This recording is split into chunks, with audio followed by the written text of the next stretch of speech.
Education ground চ্যানেলে সকলকে জানাই স্বাগত। আশা করি সকলে ভালো আছো। আমি তোমাদের সঙ্গে সৌরভ। আজকে আমরা আরআরবি রেলওয়েতে আসা প্রিভিয়াস ইয়ার যে সায়েন্সের কোশ্চেনগুলি এসেছিল তার একটা সেট নিয়ে এসেছি। আজকে আমরা প্রায় 30 খানার মতো কোশ্চেন আলোচনা করব এবং তার ডিটেলসও বুঝবো। এরকম আমরা একাধিক ক্লাস করেছি আরআরবি এনটিপিসির উপর, সেখানে ম্যাথের ক্লাস করানো রয়েছে এবং সায়েন্সের উপর ক্লাস রয়েছে। যারা প্রয়োজন তোমরা প্লেলিস্টটিকে দেখতে পারো। আশা করি সেগুলো তোমাদের আসন্ন পরীক্ষার জন্য হেল্পফুল হবে।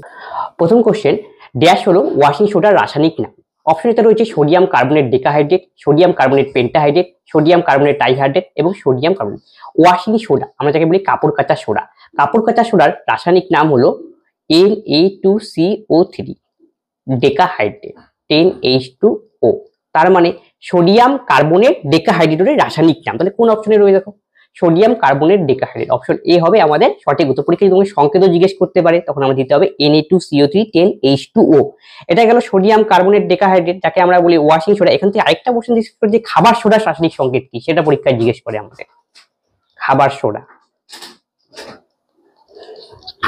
এর সংকেত হলো NaHCO3 সোডিয়াম বাইকার্বনেট। সোডিয়াম যখন এইচ ঢুকে যাবে মাঝখানে বুঝতে হবে by, sodium bicarbonate. Bicarbonate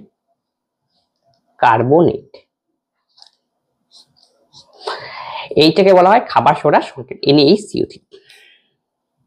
next question, নিম্নের কোন যৌগটি সর্বোচ্চ স্ফুর্ণাঙ্ক রয়েছে? অপশন রয়েছে acetic acid, option B ethyl, option C chloroform, option D methane. এর সঠিক উত্তর হবে option A acetic acid. Acetic একটি জৈব অ্যাসিড, এর রাসায়নিক সংকেত হলো CH3COH। অ্যাসিটিক অ্যাসিড আমাদের পরীক্ষা জিজ্ঞেস করে কোথায় পাওয়া যায়? ভিনিগারের মধ্যে পাওয়া যায়। ভিনিগার এর উপাদান হলো অ্যাসিটিক অ্যাসিড। ক্লোরোফর্ম এর সংকেত হলো CHCl3। পরীক্ষায় ক্লোরোফর্ম সংকেত কি সেটা জিজ্ঞেস করে। তারপরে ক্লোরোফর্ম সাধারণত অজ্ঞান করার কাজে ব্যবহার করা হয়। মিথেনের সংকেত হলো CH4। এই মিথেনকে বলা হয় মার্স গ্যাস। জল জায়গায় এই গ্যাস পাওয়া যায়, এই জন্য এই গ্যাসকে বলা হয় মার্স গ্যাস।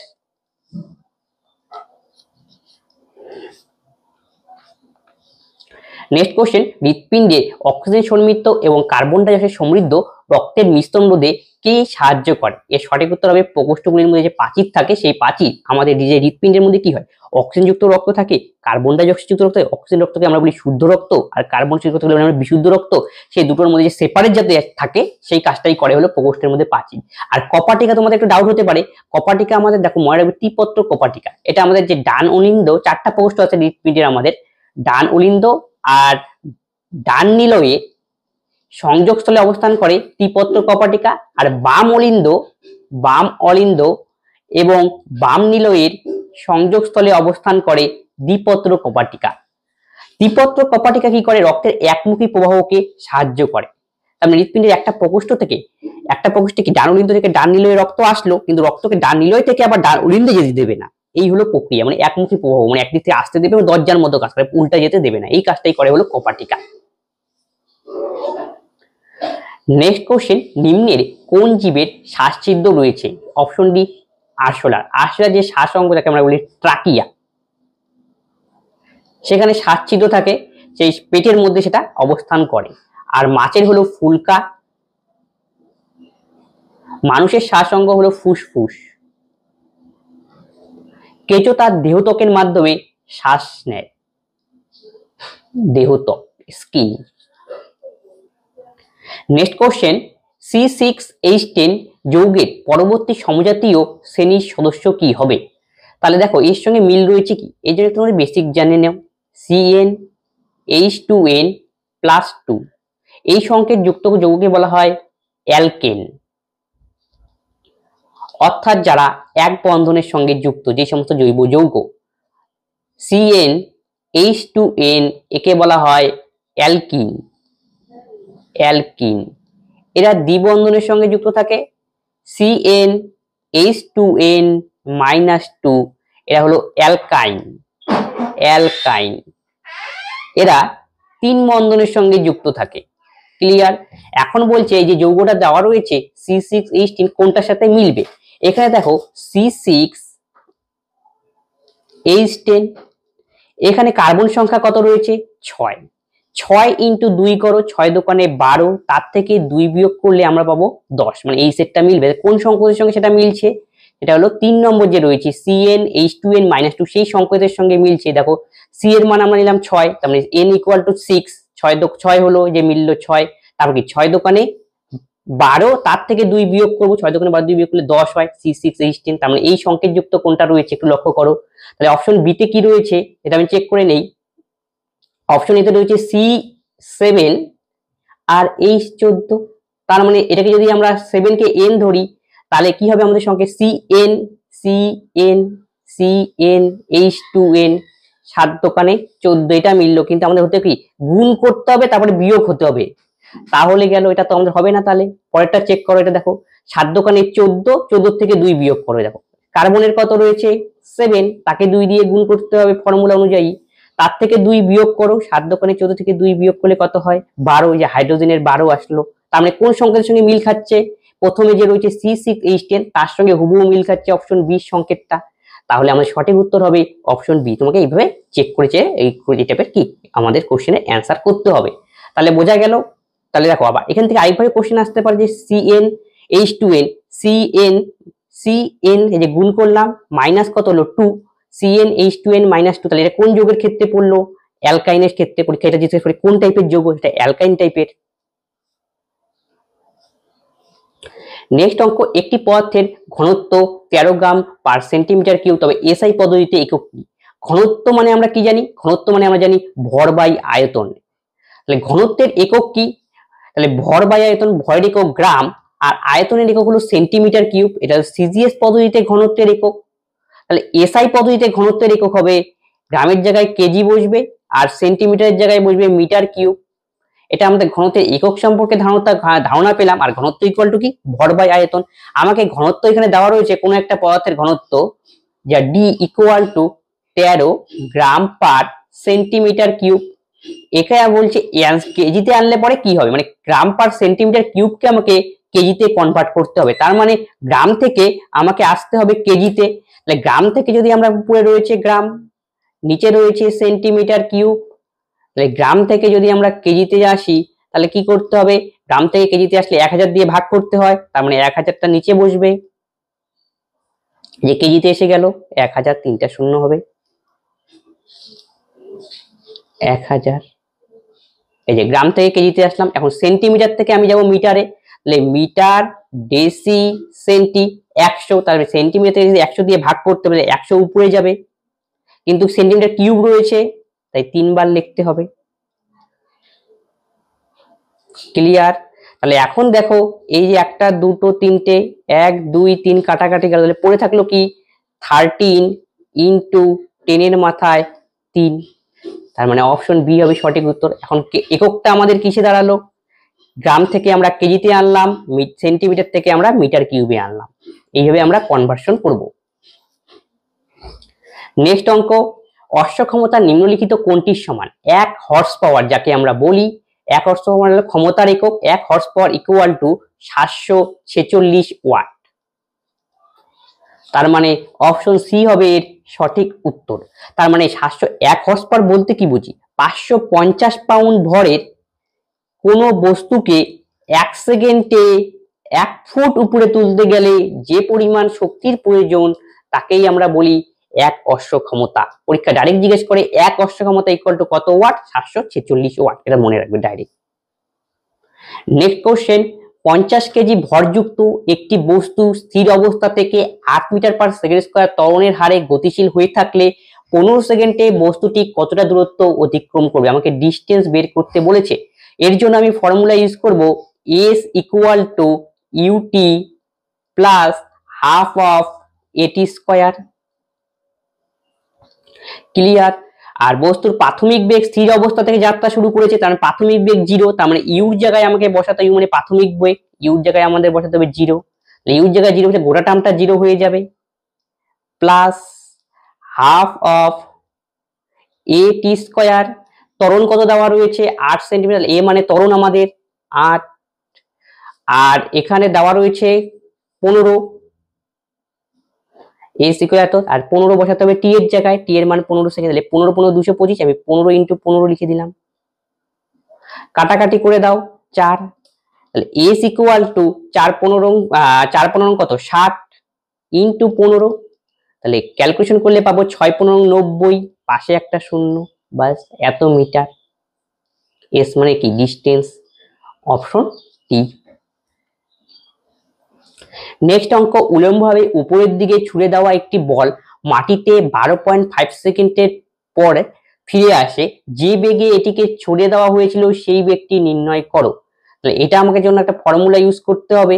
সেই ফর্মুলাটা কি তোমাকে জানতে হবে, সেটা হলো V equal to U minus AT. এই ফর্মুলা ইউজ করব, সেটা প্লাসও হয় মাইনাসও হয়, মন্দনের ক্ষেত্রে মাইনাস বসে, ত্বরণের ক্ষেত্রে প্লাস বসে। উলম্বভাবে কোনো দিকে ছুড়ে, উলম্বভাবে উপরের দিকে ছুড়ে দেওয়া হলো, মানে কোনো একটা বস্তুকে উপরে ছুড়ে দেওয়া হলো উলম্বভাবে, তারপর একটি বল মাটিতে পড়লো, 12.5 সেকেন্ড পর ফিরে আসে, মানে গেল এবং আসলো দুটো মিলিয়ে দেওয়া রয়েছে 12.5 সেকেন্ড। আলটিমেটলি আমাদের একটা টাইম লাগবে, তাহলে 2 দিয়ে ভাগ করে নিতে হবে, তাহলে পাবো আমরা 6.25 সেকেন্ড। তাহলে টাইমের জায়গায় আমি বসাবো হলো 6.25 সেকেন্ড। আমাদের টাইম তো জানা হয়ে গেল, ক্লিয়ার। তারপরে দেখো এতটুকু বোঝা গেল। তারপরে যে বেগে ছোড়া হলো এবং 12.5 সেকেন্ড আমরা হিসাব করে নিলাম। এখন কি বলছে, উলম্বভাবে উপরের দিকে ছোড়া হলো, তাহলে বেগটি আমাকে নির্ণয় করতে বলেছে, তার মানে ভি এর মান আমাকে নির্ণয় করতে বলেছে।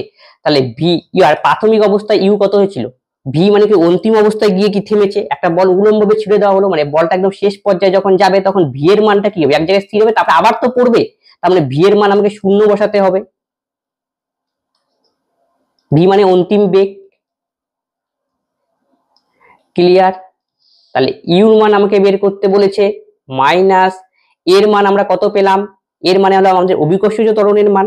অভিকর্ষজ ত্বরণের মান আমরা জানি 9.8 metre per second square, SI পদ্ধতিতে যেহেতু অঙ্ক করছি, ইনটু আর টি এর মান আমরা বসাবো 6.25 সেকেন্ড। এসআই পদ্ধতিতে এ মানে এখানে জি, এর মান হলো 9.8 মিটার পার সেকেন্ড স্কয়ার, এটা হলো অভিকর্ষজ ত্বরণের মান। আর সিজিএস পদ্ধতিতে জি এর মান হলো 980 সেন্টিমিটার পার সেকেন্ড স্কয়ার। এটা তোমাদের প্রশ্নে দেওয়াও থাকতে পারে, না দেওয়াও থাকতে পারে, তোমাকে প্রশ্ন না দেওয়া থাকলে তোমাকে নিজে থেকে জেনে এটা বসাতে হবে। তাহলে এখান থেকে আমরা ইউর মান বের করব, ইউ ইকুয়াল টু 9.8 ইন্টু 6.25। এটা যদি আমরা ক্যালকুলেশন করি এটা পারবো 61 পয়েন্ট সামথিং হবে আমাদের অ্যান্সার, তার মানে অপশন এ। একটি অনুমানমূলক গ্রহ বিবেচনা করুন যার ভর পৃথিবীর অর্ধেকের সমান এবং ব্যাসার্ধ পৃথিবীর 1/3। পৃথিবীর অভিকর্ষ ত্বরণ যদি জি হয় তবে অভিকর্ষজ কারণে ত্বরণ হবে কত। আচ্ছা, এটা হলো মহাকর্ষ সূত্র থেকে আমাদের সাহায্যে এই অঙ্কটা করতে হবে। মহাকর্ষ সূত্র কি, মহাবিশ্বের যে কোনো দুটি বস্তু কণা তাদের ক্রিয়াশীল সংযোগ সরলরেখা বরাবর আকর্ষণ বা বিকর্ষণ করে, সেই আকর্ষণ বা বিকর্ষণ বলের মান বস্তু কণা দুটির ভরের গুণফলের সমানুপাতিক। যদি বস্তুর ভর বেশি হয় তাদের মধ্যে ক্রিয়াশীল আকর্ষণ বলটাও বেশি হবে, এবং এদের মধ্যে দূরত্ব রয়েছে দূরত্বের বর্গের ব্যস্তানুপাতিক। দুটোকে যদি একসঙ্গে আমরা কম্বাইন করি তাহলে এম, একটা বড় এম একটা ছোট এম বাই ডি স্কোয়ার, এটাই আসলে নিউটনের মহাকর্ষ সূত্র। এই সূত্রের সাহায্যে এই অঙ্কটি করতে হবে, যেহেতু অভিকর্ষ ত্বরণ দিয়েছে। এই সূত্রের সাহায্যে আমরা যদি সিম্পলিফিকেশন করে একটা ফর্মুলা তৈরি হয়, এটা G equal to G M by R square. আর মানে এখানে বুঝতে হবে পৃথিবী ব্যাসার্ধ, মানে এখানে পৃথিবীর পিছনে কোনো বস্তু রয়েছে, এখান থেকে এখানে এই আরটা মানে এখানে আমাকে ডি এর জায়গায় আর বুঝতে হবে তখন সেক্ষেত্রে, ক্লিয়ার। মানে এই ফর্মুলাটা ইউজ করতে, এই ফর্মুলাটা আসছে আসলে এইখান থেকে। নেক্সট কি বলছে, এখন প্রথমে আমরা লিখি G equal to G M by R square, এটা হলো মেইন। তারপরে কন্ডিশন সাজাতে হবে ইকুয়েশন। ভর কি বলছে, পৃথিবীর অর্ধেক, তাহলে নতুন আমরা অভিকর্ষ ত্বরণ পাবো জি, পৃথিবীর অর্ধেক তার মানে m/2 হয়ে গেল। আর আর কি বলেছে, অভিকর্ষ ত্বরণের মান ব্যাসার্ধ পৃথিবীর 1/3। 1/3 হলে মানে কি এটা 1/3 থাকবে, আর এর জায়গায় আমি বসাবো কি r/3 বসাবো, কিন্তু তার স্কয়ার রয়েছে, তাহলে নিচে যদি স্কয়ার r²/9 হবে, 9টা যাবে উপরে, ক্যালকুলেশনের সুবিধার জন্য একবারে করলাম, ক্লিয়ার। তাহলে জি ড্যাশ ইকুয়াল টু 9/2, তাহলে G M by R square. দেখো G M by R square মানে আমরা জানি আবার জি, তাহলে G dash equal to G by 9/2 into G. তার মানে আমাদের এটাই আমাকে বের করতে হবে, কত হবে 9/2 হবে জির, অপশন বি। নেক্সট অঙ্ক, যদি পৃথিবী এবং সূর্যের মধ্যে দূরত্ব এখনকার দ্বিগুণ হতো তাহলে সূর্যের দ্বারা পৃথিবীর মাধ্যাকর্ষণ শক্তি কত হতো সেটাই লিখতে হবে কন্ডিশন অনুযায়ী। তাহলে আমাদের জানি ফর্মুলা কি, সেই এটাই মহাকর্ষ সূত্র রিলেটেড অঙ্ক। ফর্মুলা মানে question, F equal to G M M by R square by D square. কেন, এখন কি বলছে, পৃথিবী এবং সূর্যের মধ্যে দূরত্ব যদি দ্বিগুণ করা হয়, মানে এম মানে পৃথিবীর ভর ভাবো আর ছোট এম মানে সূর্যের ভর ভাবো, এটাই আর কিছু না।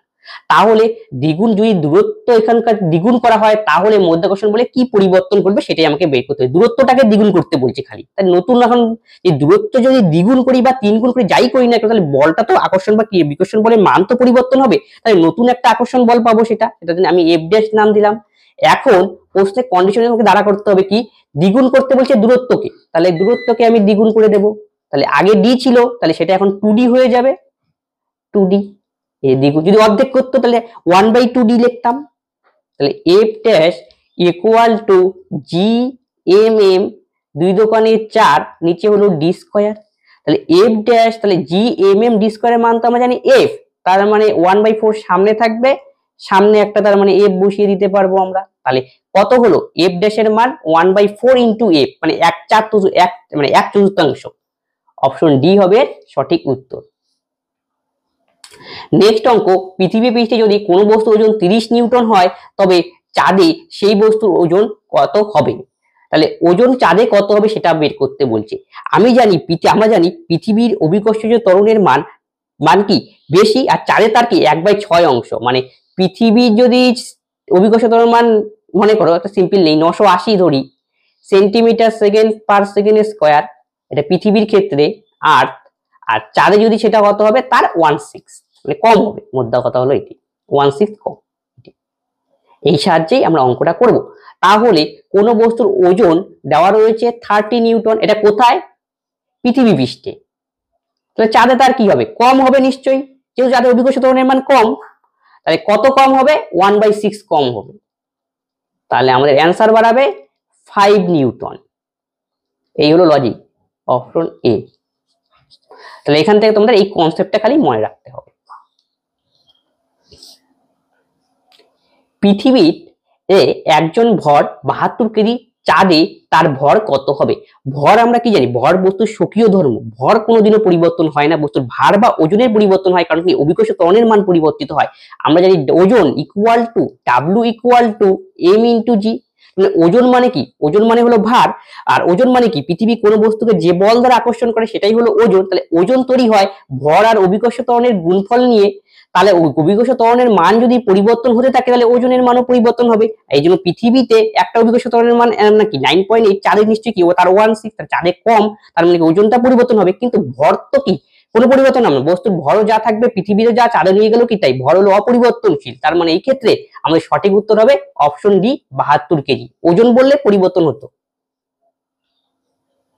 নেক্সট কোশ্চেন, নিম্নলিখিত মিল কোন। এখন এটা জীবন বিজ্ঞানের কোশ্চেন এসেছে।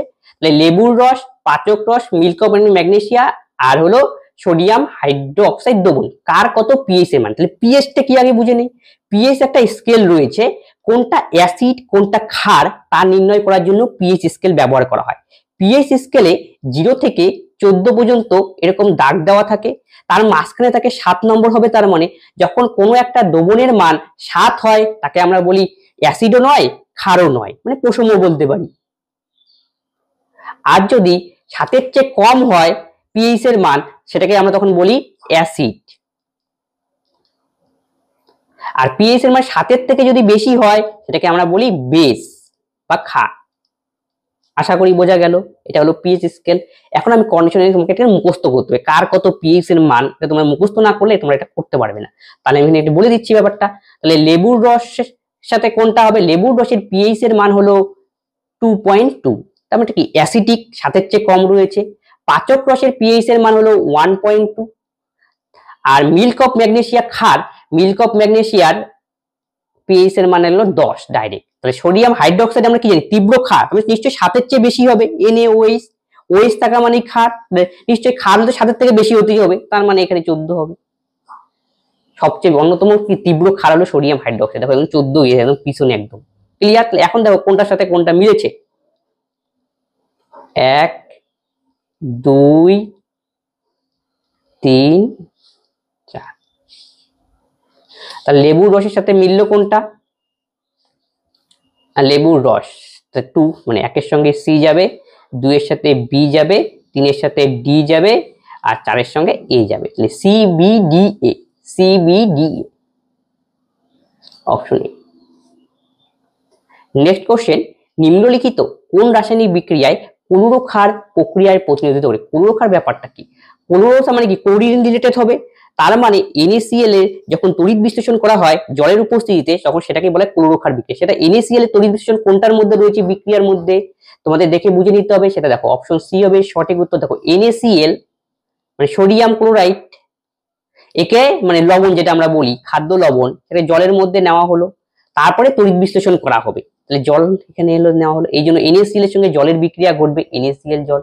বিক্রিয়া করে কি উৎপন্ন হয়, NaCl এর সঙ্গে সবসময় যখন জল বিক্রিয়া করে মানে তড়িৎ বিশ্লেষণ প্রক্রিয়া ঘটানো হয়, আসলে তড়িৎ বিশ্লেষণ প্রক্রিয়ার সময় একটা এরকম পাত্র ব্যবহার করা হয় এবং তার সেখানে দুটো পাত এখানে ব্যবহার করা হয়, যেটা আমরা বলি অ্যানোড এবং ক্যাথোড। ব্যাটারির একটা প্রান্তের সঙ্গে অ্যানোডকে যুক্ত করা হয়, আরেকটা প্রান্তের সঙ্গে ক্যাথোডকে যুক্ত হবে। অ্যানোড যুক্ত হয় ব্যাটারির পজিটিভ প্রান্তের সাথে, আর ক্যাথোড যুক্ত করা হয় ব্যাটারির নেগেটিভ। তারপরে তড়িৎ বিশ্লেষণ প্রক্রিয়া হয়, ব্যাটারির সাহায্যে কারেন্ট দেওয়া হয়, তারপরে সেখান থেকে Na পজিটিভ আর কি Cl মাইনাস আয়ন তৈরি হয়। এই যে এই ঘটনা দুটো বিশ্লেষণ হওয়া, সেটাকেই বলে তড়িৎ বিশ্লেষণ প্রক্রিয়া। সেটাই এখান থেকে কোশ্চেন জিজ্ঞেস করেছে, NaCl এর সঙ্গে জল বিক্রিয়া করবে তাহলে NaOH উৎপন্ন হবে, আর ক্লোরিন উৎপন্ন হবে, আর সঙ্গে হাইড্রোজেন উৎপন্ন হয়। তাহলে আমাদের সঠিক উত্তর হবে এ, অপশন সি। একটি ম্যাগনেসিয়ামের ফিতা যদি বাতাসে চকচক শিখায় জ্বলে ওঠে, এটি সাদা রঙের পদার্থ উৎপন্ন হয়, সেই পদার্থটার নাম কি?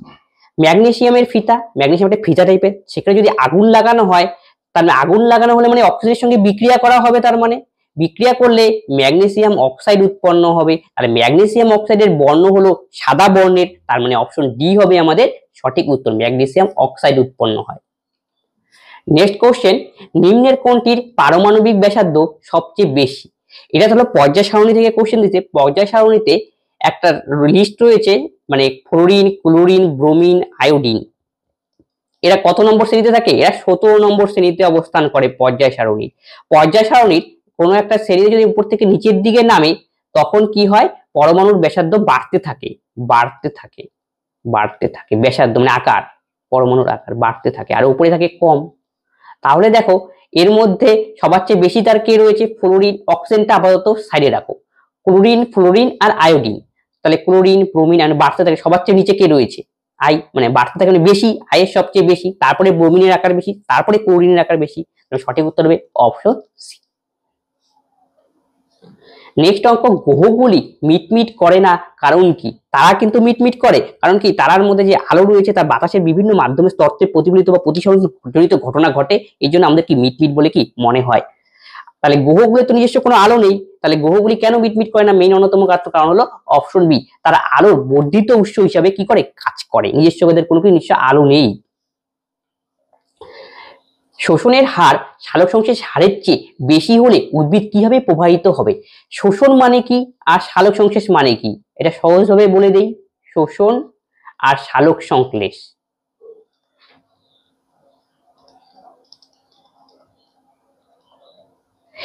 সালোক সংশ্লেষ প্রক্রিয়ায় গাছ সূর্যালোকের উপস্থিতিতে এবং কি কার্বন ডাই অক্সাইডের সাহায্যে জলের সাহায্যতে গ্লুকোজ উৎপন্ন করে C6H12O6 এবং তার সঙ্গে অক্সিজেন উৎপন্ন করে। আর শোষণ প্রক্রিয়ায় কি করে, এই যে গ্লুকোজটা উৎপন্ন হলো সেই গ্লুকোজের বার্ন হয়, মানে গ্লুকোজকে ভেঙে শক্তি উৎপন্ন করে। এটি হলো শোষণের কি বৈশিষ্ট্য। শোষণ আর শ্বাসকর্য কিন্তু আলাদা, সেটা মনে রাখবে, এনার্জি প্রডিউস করে। এখন কোশ্চেনটা আমাকে বুঝতে হবে কি বলেছে, বলে শোষণের হার সালোক সংশ্লেষের হারের চেয়ে বেশি হয় তবে উদ্ভিদ কিভাবে প্রভাবিত হয়। তাহলে শোষণের হারটা বেশি হবে মানে কি গ্লুকোজ বেশি পরিমাণে ভাঙবে, আর গ্লুকোজ বেশি পরিমাণে ভাঙলে কি হবে, শক্তি উৎপন্ন করবে।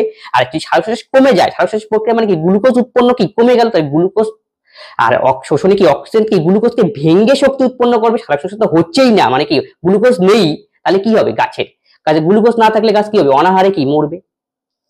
অপশন সি হবে কি কারেক্ট অ্যান্সার। কারণ কি গ্লুকোজ সংশ্লেষণ প্রক্রিয়া বন্ধ হয়ে আছে, বন্ধ হওয়ার ফলে গ্লুকোজের যোগান কমে যাচ্ছে, আর যোগান কমে যাওয়ার ফলে কি হবে, শোষণ প্রক্রিয়া চলছেই অনবরত। নিম্নের কোনটি উদ্ভিদের কার্বোহাইড্রেট সংরক্ষণ করে? উদ্ভিদের কার্বোহাইড্রেট সংকৃত হয় স্টার্চ রূপে, আর গ্লাইকোজেন হয় প্রাণীদেহে, সেটা মনে রাখবে। উদ্ভিদের স্টার্চ রূপে কার্বোহাইড্রেট সংশ্লেষ হয়, প্রাণীদেহে কার্বোহাইড্রেট সংশ্লেষিত হয়, সংরক্ষিত হয় গ্লাইকোজেন রূপে প্রাণীদেহে।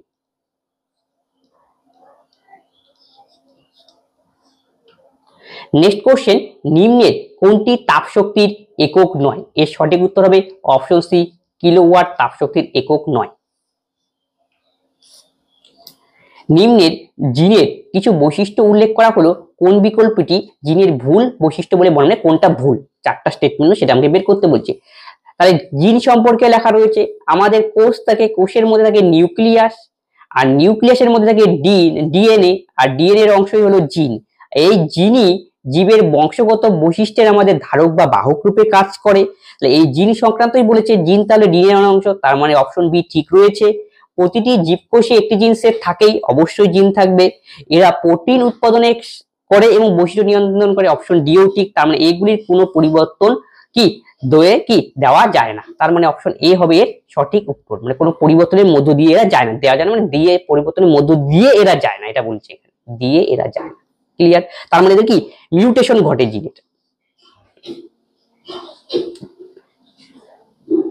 নেক্সট কোশ্চেন, গরম করার যন্ত্রের গরম করার উপাদান তৈরির জন্য যে উপাদানটি বেছে নিতে হবে তার যে ধর্ম বৈশিষ্ট্য থাকতে হবে সেটা কি? সেটা হলো উচ্চ রোধ থাকতে হবে আর উচ্চ গলনাঙ্ক থাকতে হবে, উচ্চ গলনাঙ্ক। উচ্চ গলনাঙ্ক কেন থাকা দরকার? কারণ কি কম গলনাঙ্ক যদি হয় তাহলে অল্প তাপে তো গলে যাবে, তাহলে অল্প তাপে গলে গেলে পরে কোনো একটা হিটারের মধ্যে যদি আমি যে ব্যবহার করি, ওই মধ্যে সাধারণত নাইক্রোম তার ব্যবহার করা হয়।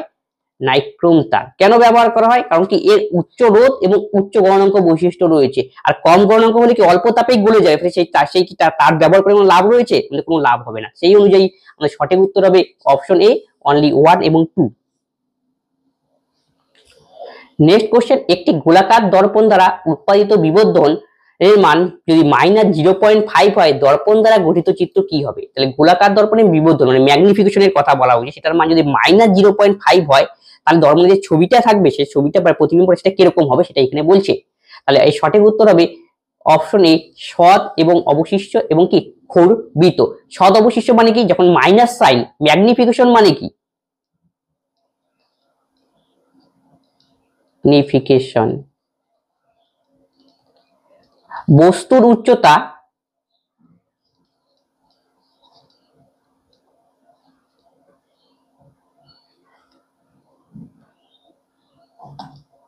বাই কি? প্রতিবিম্বের উচ্চতা বাই বস্তুর উচ্চতা, এটা হলো ম্যাক্সিমাম। প্রতিবিম্বের উচ্চতা বাই বস্তুর উচ্চতা, এই অনুপাতই হলো ম্যাগনিফিকেশন, কতটা বর্ধিত হয়। তাহলে যখন মাইনাস সাইন এখানে ডিনোট করবে, মাইনাস সাইন এখানে দেওয়ার উদ্দেশ্য হলেই কি বস্তুটি সবসময় কি হবে? সৎ হবে আর অবশিষ্ট হবে। মাইনাস দেওয়া মানে এটা বুঝে, সৎ মানে উল্টা। আর গেল সৎ হলে সবসময় প্রতিবিম্ব উল্টা হবে, তোমার মাথায় এখানে বসিয়ে নাও। আর খর্বিত হবে মানে কি? ছোট হবে বস্তুটা। তাহলে 0.5 মানে 0 কি? যদি এক মানে কি একটা সিম্পল ভাগ হচ্ছে, একের চেয়ে যদি কম হয় মানে যেখানে 0.5 কম রয়েছে সেই জন্য এখানে খর্বিত হবে। নেক্সট হলো ড্যাশ মানুষের রেচনতন্ত্র হিসাবে কাজ করে না বা রেচন যন্ত্র হিসেবে কাজ করে না। অপশন এ ক্ষুদ্রান্ত, অপশন বি চামড়া, অপশন সি বৃহতন্ত্র, অপশন ডি ফুসফুস। এর সঠিক উত্তর হবে অপশন এ ক্ষুদ্রান্ত। ক্ষুদ্রান্তের মেইনলি কাজ আমাদের পাচনে সাহায্য করা, আমরা যে খাবার খাই সেই খাবারে হজমে সাহায্য করে। ক্ষুদ্রান্ত আমাদের প্রোটিন, ফ্যাট, কার্বোহাইড্রেট সব খাবারের কি হজম করতে সাহায্য করে। তাহলে রেচনতন্ত্র মানে কি? এই মানুষের রেচনতন্ত্র হিসেবে এটা কি পৌষ্টিক তন্ত্রের কাজ, তার মানে ক্ষুদ্রান্ত করছে। রেচনতন্ত্র মানে কি? আমাদের যে অবাঞ্ছিত পদার্থ বিপাকীয়ার ফলে যে পদার্থগুলো উৎপন্ন সেগুলি দেহ থেকে বের করে দেবে, এই কাজগুলি করে চামড়া করে। মানে চামড়ার মাধ্যমে আমাদের কি নির্গত হয়? ঘাম নির্গত হয়, লবণ নির্গত হয়। বৃহতন্ত্র কি হজমের কাজও করে, আবার কি রেচনতন্ত্র হিসেবেও কাজ করে। ফুসফুস আমাদের কি করি? আমরা অক্সিজেন গ্রহণ, কার্বন ডাই অক্সাইড গ্যাস ছেড়ে দেই। এই কার্বন ছাড়া হলো মানে কি? আমাদের রেচন ত্যাগ করা হলো। তার মানে প্রশ্ন অনুযায়ী অপশন এ হবে সঠিক উত্তর। C2H6 C3H এর যৌগগুলি ড্যাশ একক দ্বারা পৃথক এবং ড্যাশ শ্রেণীর মধ্যে অন্তর্গত। একটু সিম্পলিফিকেশন করলে যদি আমরা দেখতে পাই তাহলে কি পাবো? প্রথমে C2H6 কে CH3 পরেরটাকে যদি হচ্ছে C3H কে সিম্পলিফিকেশন করি CH3 CH2 CH3। তাহলে দেখো দুটো কি রয়েছে, দুটোতেই এখানে রয়েছে কার্বন। দেখো কোন সংকেত হোল্ড করছে, তাহলে সি কার্বন কত রয়েছে? দুটো। তাহলে দুটো যদি থাকে তার মানে CN, আর হাইড্রোজেন কত রয়েছে? 3 3 6 CN প্লাস H2N। ক্লিয়ার? এখানে দেখো তো এই কন্ডিশন হোল্ড করছে কিনা। সি কত? N মানে 3, আর 3 2 কত? 6। আচ্ছা এখানে কতগুলি রয়েছে? 8টা। 3 2 5 3 আর CN H2N 3 3 3 3 দোকানে 6 CH3 কার্বন 2 হাইড্রোজেন 6। তাই কার্বন 3 CN আর 3 2 5 3 8, 8টা হলো। তাহলে CN H2N প্লাস কত? 2। এবার দেখো দেখি 3 বসলো সি, 3 দোকানে 6 আর 2 কত? 8। এই তাহলে বলছে নিচের যৌগগুলি ড্যাশ একক দ্বারা পৃথক এবং ড্যাশ শ্রেণীর অন্তর্গত। এটা কি হবে? দেখো কোনটা, দেখো CH3 এখানে রয়েছে, পার্থক্য কোনখানে? এই জায়গাটায়, ঠিক কিনা? আচ্ছা এখানে CH3 আর কার্বন এখানে কত রয়েছে? 2। দেখো কার্বনের মান এখানে কত? 2। তাহলে 2 দোকানে 4 আর 6, তাহলে এইটা তো এই কন্ডিশনে হোল্ড করছে। দেখো C2, এই যে C2 আর H এর মান 2, N এর মান 2, 2 দোকানে 4 প্লাস 2 6, তার মানে C2H6 মিললো। তার মানে সংকেত তো মিলে গেল। ঠিক আছে, সংকেত মেলা মানে কি? সমজাতীয় হয়ে যাওয়া। আচ্ছা সমজাতীয় হলো। আর দেখো মাঝখানে পার্থক্য কোথায় রয়েছে? দুটোর ইকুয়েশনের মধ্যে মাঝখানে CH2, তার মানে এটা হবে সঠিক উত্তর, অপশন ডি। ড্যাশের সাহায্যগুলি সাহায্যে চর্বি ইমালসিফিকেশনে সাহায্য করে। চর্বির ইমালসিফিকেশনে সাহায্য করে পিত্ত লবণ। লিভার হলো আমাদের দেহের ভিতরে সবচেয়ে বড় অঙ্গ, লিভার। এই লিভারে থেকেই পিত্ত উৎপন্ন হয়। তাহলে পিত্ত স্টোর হয় কোথায়? পিত্তথলিতে। ক্লিয়ার? তাহলে অপশন এ হবে সঠিক উত্তর। আর পেপসিন এবং HCl উৎপন্ন হয় পাকস্থলী থেকে। পেপসিন প্রোটিন জাতীয় খাবারে হজমে সাহায্য করে। ভিটামিন কে রাসায়নিক নাম হলো ফাইলোকুইনন।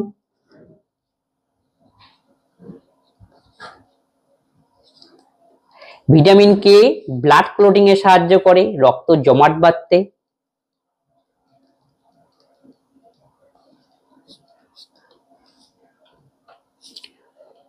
নেক্সট কোশ্চেন, সোডিয়াম ধাতু জলের সঙ্গে বিক্রিয়া করলে কি হবে? সোডিয়ামকে সবসময় মনে রাখবে কেরোসিন তেলের মধ্যে ডুবিয়ে রাখা হয়। কারণ কি?